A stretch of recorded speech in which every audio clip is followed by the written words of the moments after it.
How to record audio in AudioMass. First of all, open a web browser and go to the AudioMass website. You don't need to download or install anything since it works completely online. Next, allow the website to access your microphone when prompted. This is necessary for AudioMass to capture your audio input. After that, look for the red record button on the toolbar at the top of the screen. Click it to start recording your voice or any other sound you want to capture.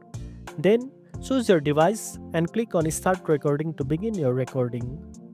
While recording, you can monitor the waveform on the screen that shows the real-time audio input. This helps you see if your sound is being picked up clearly. When you are done recording, click on Finish Recording in the window, then click on Open Recording. Now, the recording will display the audio waveform on the timeline. You can then play back the recording to check the quality and decide if you want to keep it or try again. If needed, you can use the editing tools within AudioMass to trim, cut, or apply effects to your recorded audio directly in the app.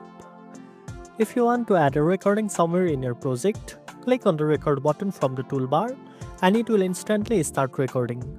Then, click the same record button to stop. This will end your recording session and display the audio waveform on your project timeline from where you started recording. Finally, once you are satisfied, you can export the audio file by clicking on the File menu and selecting Export. Choose your preferred file format like WAV or MP3 to save your recording to your device. And that's it. Now you know how to record audio in AudioMass. If you found this video helpful, don't forget to like, share and subscribe for more tech tips. Thanks for watching and I'll see you in the next one.